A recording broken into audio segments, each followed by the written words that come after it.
Yon, what's up mga kagaston? Another video for today. So, meron tayong ginagawa ngayon. Medyo madugo.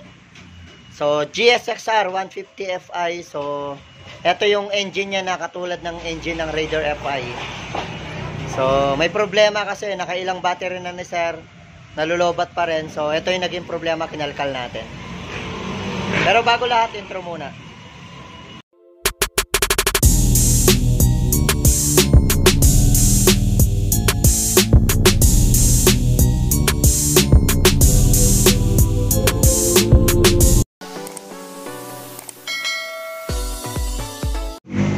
Pinakikilala ko HaHa77 na kung saan napakadaling manalo at maglaro. Sa mga nais mag-register, nasa comment section yung link. So, ang pagkakashin dito mga kagaston, gamit ang yung GCash or PayMaya. So, lahat ng laro na gusto mong laruin is nandito na. So, grabe, ayan, nandyan ang Super Ace, isa sa pinakasikat na laro, Fortune Gems. So, marami ka ritong pagpipilian mga kagaston. May mga live game din dyan, tulad ng Baccarat, at marami pang iba mga kagaston. So, kailangan meron ka lang PayMaya or GCash para sa pag-cash in and pag-cash out. So, napakadaling manalo rito mga kagaston. Kaya, ano pang hinihintay nyo? Register na. Ayan yung mga kaha ni sir. Ayan. GSX-R 150 Fi. Ayan.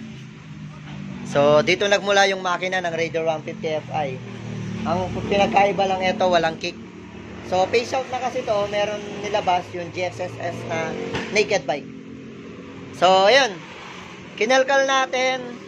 So, binaklas natin lahat ng kaha kasi nga hinahanap natin yung problema. So, una, nag-check tayo sa mga wiring. Kasi dalawang battery na si sir. Kahapon lang, sa isang araw, dalawa yung nalobat. So, yun, pinakarga muna natin. Tapos, sakto, may battery tayo dito sa shop.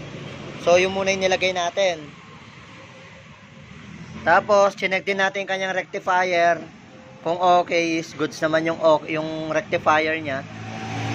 And then, lahat naman ng wiring niya okay. Kasi pati yung MDL na wala yung ilaw. So, chinek ko.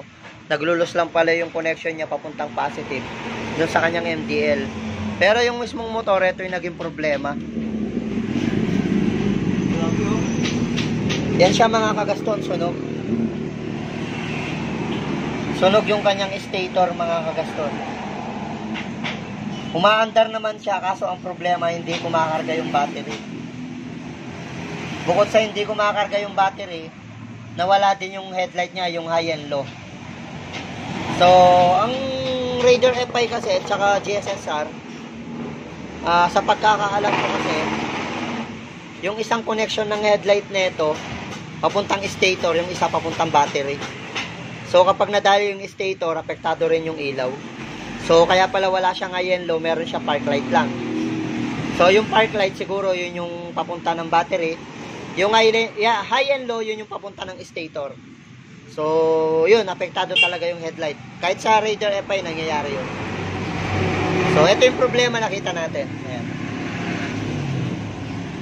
Sunog yung kanyang stator, mga kagaston.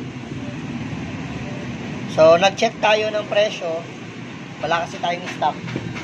Mas mahal pala yung regulator, rectifier or regulator. Mas mahal pala to kesa sa stator. So, mas nakatipid ng konti si sir kesa sa stator.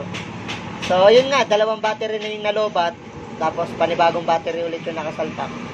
So, hindi nagkakarga at saka walang ilaw. So, ito yung naging problema.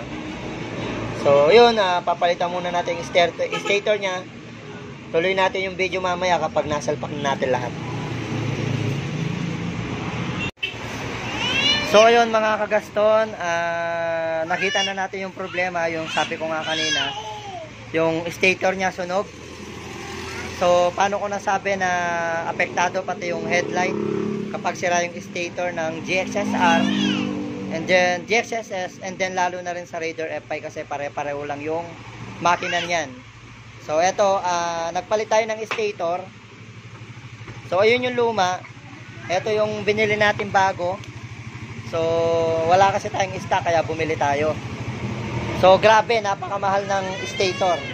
So nabili namin siya, nasa kulang-kulang 5,000. Stator ng GXSR, GXSS, and then Raider 150 Fi magkakamukha lang.